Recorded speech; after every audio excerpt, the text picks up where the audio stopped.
우리 존재가 누군가에게 기쁨이 된다는 건 참으로 귀한 일입니다. 누군가에게 제가 전화를 했을 때 그 받는 사람이 어떤 느낌을 가지고 받는지 모르겠습니다. 그 받으시는 분이 느낌이 바로 저라는 사람이죠. 저도 전화를 많이 받아요. 문자 받다가 누군가 문자를 보냈으면 보기가 싫어요. 전화가 왔어요. 받기가 싫어요. 그런 사람이 있을 수가 있어요. 왜냐하면 그 사람이거든요. 그 사람이 평소에 계속해서 저에게 어떤 사람이었기에, 어떤 사람은 거절하고 싶은, 문자도 보고 싶지 않은 사람이 있고, 어떤 너무 웬일이니 하면서 팍 받아서 너무 감사하다고, 오랜만이라고 너무 즐겁게 또 전화 받는 사람도 있을 수 있습니다.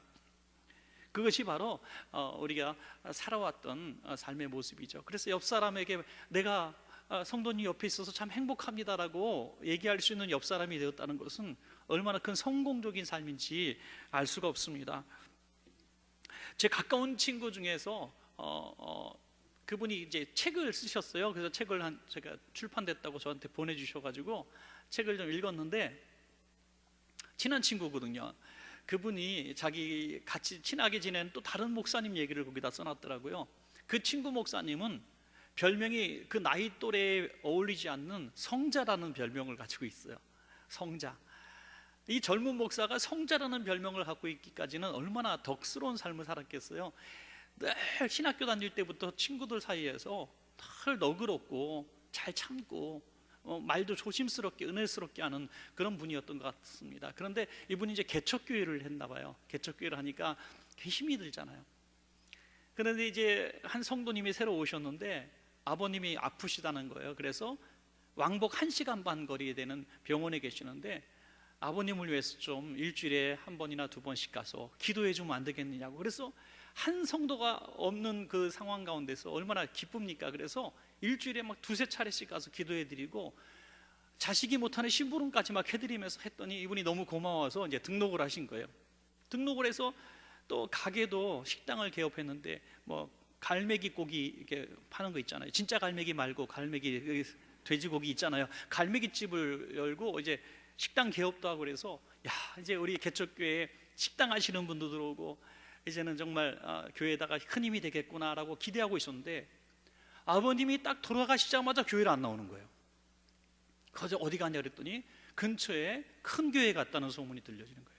왜 큰 교회 갔냐면 식당 손님을 많이 교인들이 올 것 같아서 교회를 옮겼다는 그 얘기를 딱 듣는 순간 너무 목사님이 속이 상하고 그냥 보내드리긴 했지만은 이 성자라는 사람이 성인한 거예요. 그래서 어느 날 이제 교인 몇 사람도 안 되는데 승용차에 태우고 신방을 가다가 그 갈매기 집을 싹 지나는데 자기도 모르게 이 갈매기 개하고 나와버린 거예요.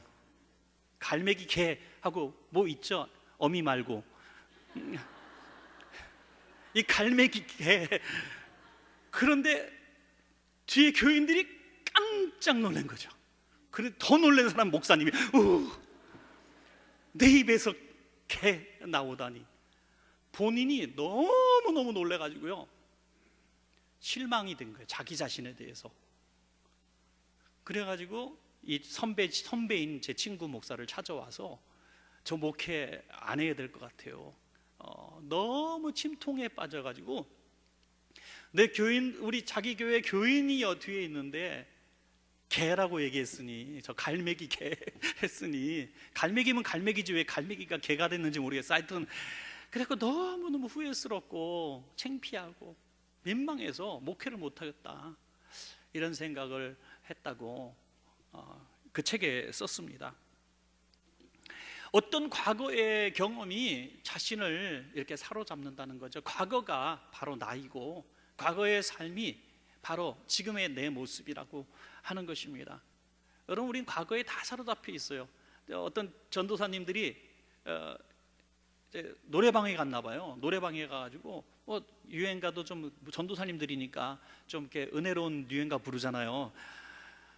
그런데 이분이 이제 에모라는 노래를 너무 열심히 불렀나 봐요. 근데 은혜를 받은 거예요. 거기서 이제 그래갖고 이제 주일날 주일학교 와서 이제 설교를 해야 되잖아요. 그래서 이제 설교 준비하기 위해서 조금 교회 먼저 와서 이렇게 앉아서 기도하고 있었어요. 옆에 애들도 있고 이제 선생님들도 옆에 있고 기도하다가 은혜로운 찬양이 속에서 막 나오더래요. 그래서 그 찬양을 막 하는데 가사가 좀 이상한 것 같더래요. 자기는 보니까 애모를 부르고 있었던 거예요. 옆에 있는 친구들은 그게 찬송 복음성가인 줄 알고 듣고 있고, 이 과거에 확 눌리고 경험에 의해서 이 사람은 이렇게 나오는 거죠. 그러니까 사람은 옛날엔 컴퓨터가 자기가 스스로 천재라서 막 나오는 줄 알았더니 누군가 데이터를 집어넣었던 것이 나온다는 걸 나중에 이제 알게 되었죠. 요술박스가 아니라는 거죠. 우리 삶이 그렇다는 것입니다. 지금 어떤 어려움을 겪고 있다면 그 어려움의 문제는 지금의 문제가 아니라는 거예요. 근데 우리는 지금 당하고 있는 문제, 어려운 문제를 이를테면 경제적인 문제, 자식의 문제, 미래의 삶의 걱정을 하고 있고 질병의 문제를 가지고 또 수만 가지 문제가 있겠습니다만, 여기는 뭐 100% 우리가 이렇게 해석할 수 있는 건 아니죠. 해석의 다양성이 있지만은 대부분의 많은 문제는 과거가 만든 오늘이라는 거죠. 그런데 우리는 기도할 때 어떻게 기도하냐면 현재만 붙들고 기도한다는 거예요. 지금 내가 경제적으로 어려워요. 사업이 어려워. 그러면 하나님 이 사업이 좀 잘 되게 해주세요. 열어주세요. 손님들이 오게 해주세요. 거기 현재에 집중해서 기도한다는 거죠.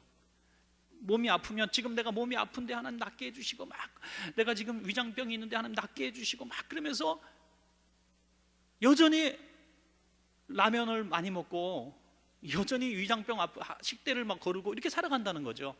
과거가 내 위장을 망가뜨린 건데 지금 위장을 망가뜨린 과거는 생각지 않고 지금 이것만 낫게 해달라는 이런 식의 기도를 너무 많이 한다는 겁니다. 그래서 오늘 수요예배 시간에는 지금 우리가 가지고 있는 간절한 기도 제목이 과거의 산물인 것을 깨닫고 그것에부터 해결할 수 있는 귀한 방법을 얻는 귀한 시간 되시기를 주님의 이름으로 축복합니다. 여러분, 두 가지입니다. 오늘 이스라엘의 기근의 문제를 놓고 두 가지를 생각해 보고자 합니다. 이스라엘에 갑자기 기근이 왔어요. 그래서 3년 동안 비가 내리지 않습니다. 척박한 땅, 어려운 땅, 비가 내려야만 살 수 있는 땅이죠.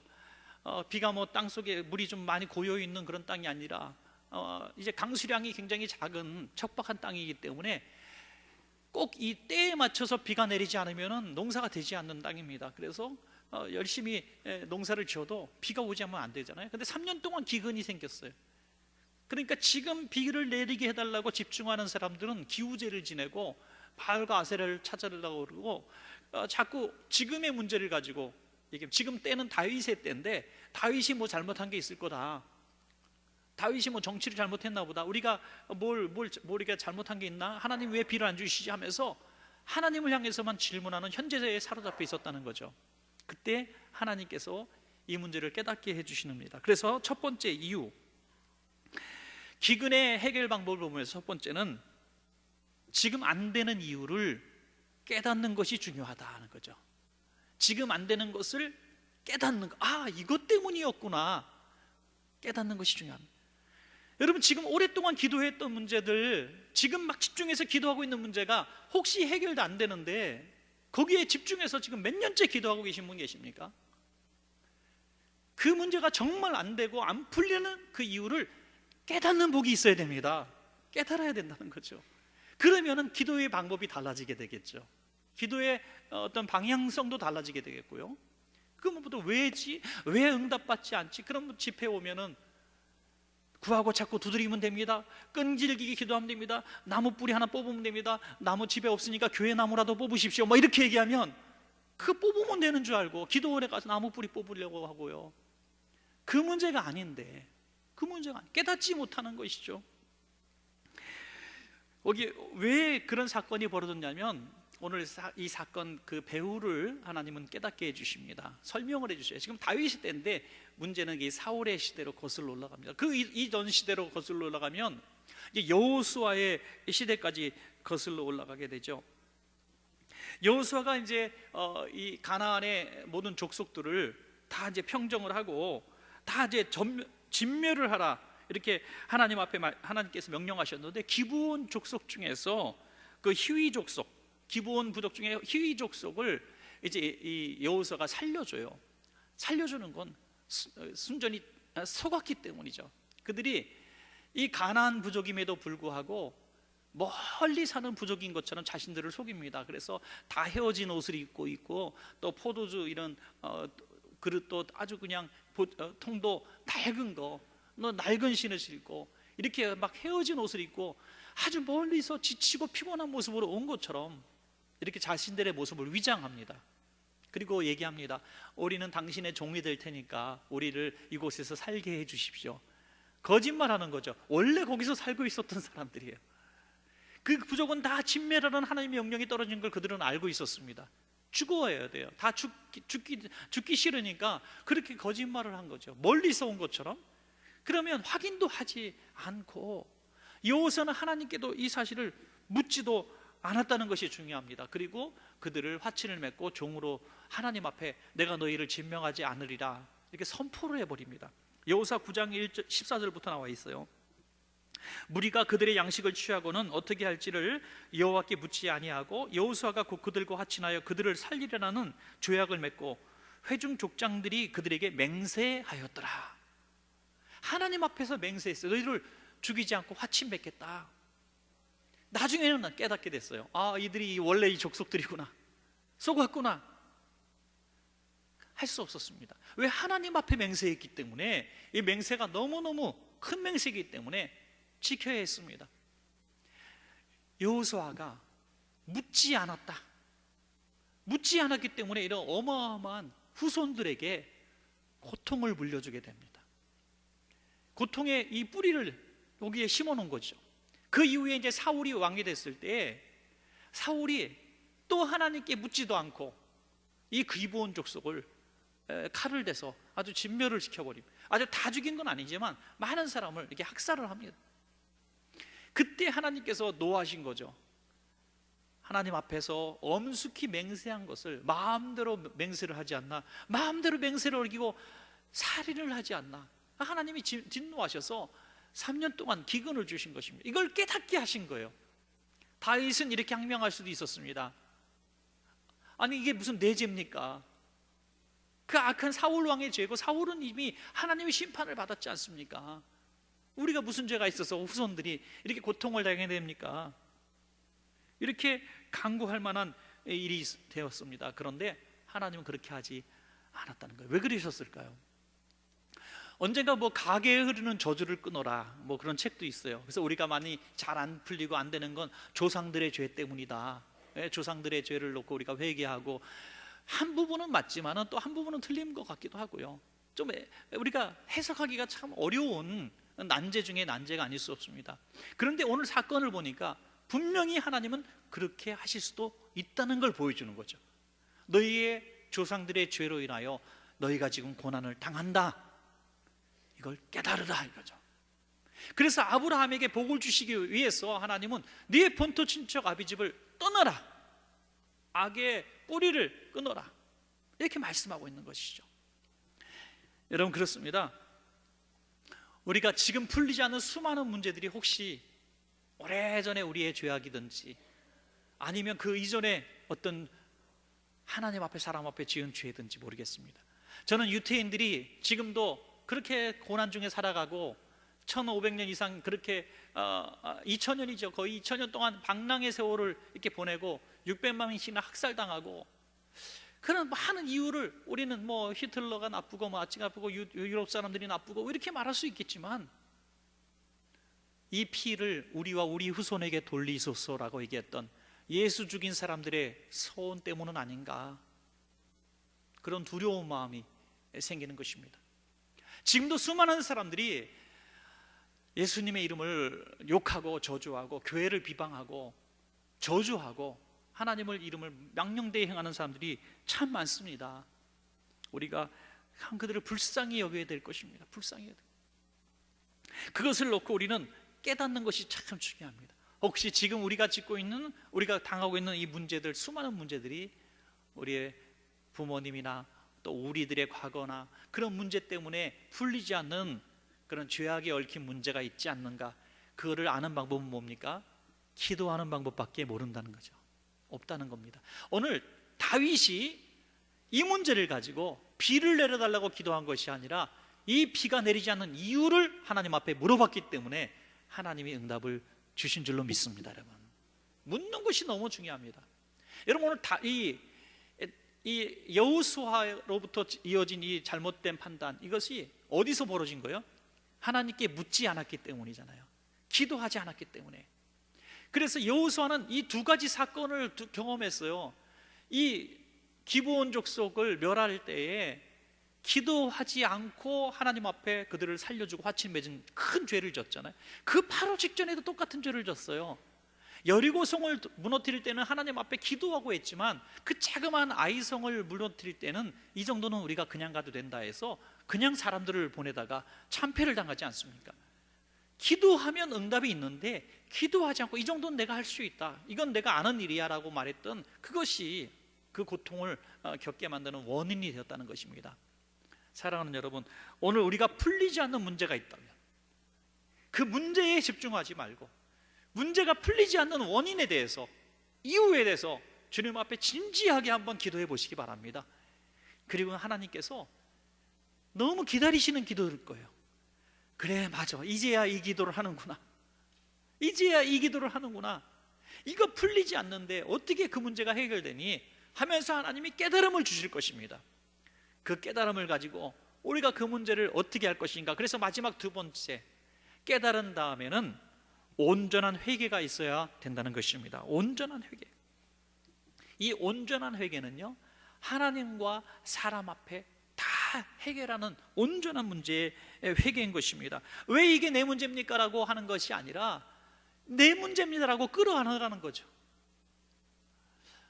어느 교회에서 그 교회의 중직자인데, 온 가족이 교회에 잘 나오고 오래전부터 나왔던 분인데, 그 중직자가 목사님을 대적하고 교회를 굉장히 어수선하게 만드는 그런 일이 있었습니다. 교회에서 막 성도들한테 막 이렇게 좀 하고 피해를 입히고, 그래서 교회에서 막 분란을 일으키고 막 성도들하고 다투고 막 그런 일이 있었어요. 그 아내 되시는 권사님하고 그 자녀들은 이 일이 너무너무 힘든 거예요. 괴로운 거예요. 분명히 자기들이 판단할 때도 아빠가 잘못하고 남편이 잘못하고 있는 거거든요. 공의로운 일이, 정의로운 일이 아니라 지금 막 이 분노하고 싸우는 일이 너무 하나님 보시기에 옳지 않은 거예요. 그래서 통곡하면서 이 모녀가 울부짖으며 기도하면서 하나님 앞에 매달렸다는 거죠. 자신들의 죄인 것처럼. 여러분, 이것이 얼마나 축복인지 우리 남편을 변화시켜서 충성스러운 하나님의 일꾼으로, 목사님의 오른팔 같은 사람으로 바뀌어진 줄로 믿으시기 바랍니다. 그런데 대부분의 사람은 그렇지 않아요. 이 순간에 얼마나 어리석은 판단을 하냐면, 야, 우리가 아빠 편 안 들어주면 누가 아빠 편 들어주니? 이런다는 거예요. 그래서 부부는 똑같아 이렇게 얘기하거든요. 부부는 똑같으면 아나니아와 삽비라 되는 거예요. 달라야 돼요. 달라야 돼요. 남편이 잘못된 길로 가고 아내가 잘못된 길로 가면 꾸짖어야 되는 것이죠. 이건 아니에요, 이건 옳지 않습니다, 이건 하나님 앞에 혼날 일이에요 라고 기도하는 사람이 있어야 된다는 것입니다. 그 한 사람으로 인하여 온 가족이 살아날 줄로 믿습니다. 여러분, 이걸 하라는 거예요. 이걸. 오늘 다윗은 아무 죄가 없어요. 아무 죄가 없어요. 그런데 다윗은 지금 사울이 쥐인 이 기브온 족속을 멸한 죄를 뒤집어 쓰고 3년 기근으로 온 백성들이 고통을 당하고 있을 때 과거를 원망하지 않습니다. 사울을 원망하지 않습니다. 조상들 탓이라고 얘기하지 않습니다. 과거 무슨 누구 때문이라고 말하지 않습니다. 지금 이 문제는 우리의 문제라고 생각하는 거죠. 우리의 문제로.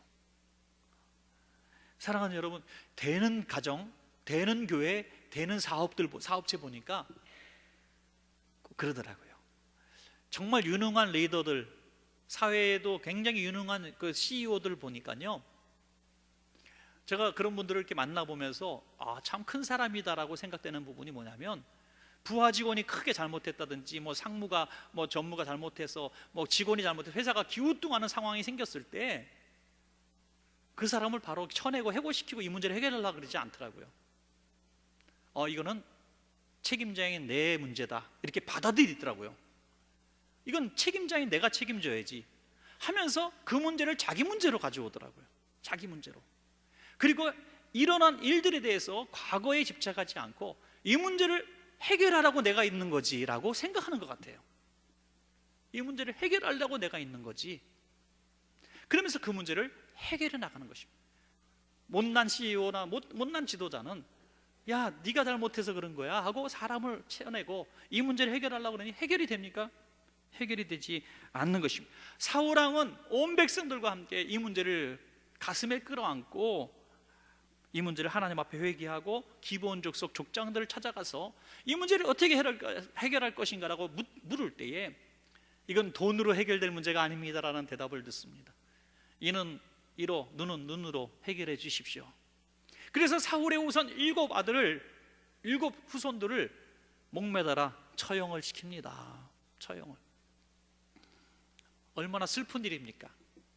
참 슬픈 일이죠. 아버지의 죄로 인하여, 삼촌 큰아버지의 죄로 인해서 이 조카들 자식들이 죽임을 당한 것입니다. 놀라운 것은 그 시체가 눕혀질 때 그 시체 위에 3년 동안 내리지 않던 비가 쏟아지기 시작하는 것입니다. 하나님이 응답하신 것이죠. 사무엘하 21장 14절을 보니까 그 후에야 하나님이 그 땅을 위한 기도를 들으시니라. 하나님 앞에, 사람 앞에 우리는 참 많은 잘못들을 하고 살아왔는데 그것으로 인해서 풀리지 않는 많은 문제가 있습니다.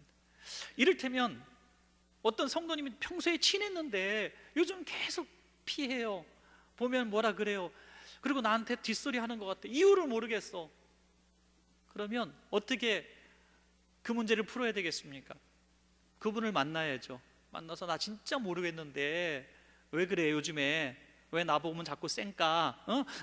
물어보라는 거예요. 물어보면 뭐 아니야 내가 뭐 그랬니 뭐 그러다가 몇 번 더 묻고 진심으로 묻고 나 정말 당신하고 회복되고 싶어서 그러면 나올 거 아니겠어요. 당신이 뭐 이렇게 얘기 나올 거 아니겠어요. 아 그런 일이 있었구나. 그럼 변명하지 말라는 거예요. 그때는 내가 이래서 저래서 그랬던 게 아니야. 당신이 잘못 이해한 거야. 난 그럴 일도 전혀 없어서. 이게 중요한 게 아니라 그렇게 오해했다면 미안해 하면서 이 문제를 끌어안으면 그게 회복되는 것이지 않겠습니까? 하나님 앞에서도 그렇다는 거예요. 기도하지 않고 어떻게 그 문제를 깨달을 수가 있겠습니까? 기도하고 응답받고 깨달았다면 하나님 앞에 사람 앞에 문제를 해결해야 구원의 날이 임할 줄로 믿습니다. 여러분, 성경에 수많은 인물들이 온전한 회개를 할 때에 회복되는 모습을 보게 돼요. 삭개오 같은 사람도 온전한 회개가 뭡니까? 토색한 일이 있으면 4배로 갚겠나이다. 자기 재산의 절반을 가난한 자들이 쓰겠습니다. 이렇게 자기가 죄로 인하여 만들어진 이 재산들을 하나님 회개하는 마음으로 다시 재분배를 할 때에 하나님께서 이 사람이 이제 오늘 아브라함의 자손이로다 이렇게 말씀하는 역사가 일어났다고 하는 것입니다.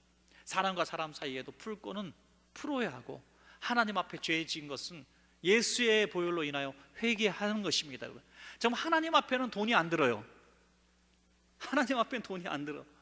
하나님 앞에는 예수의 피에 내가 기도하면서 내 죄를 회개하면 예수님의 보혈로 인해서 우리는 사함 다 받는 것입니다. 얼마나 감사합니까 여러분.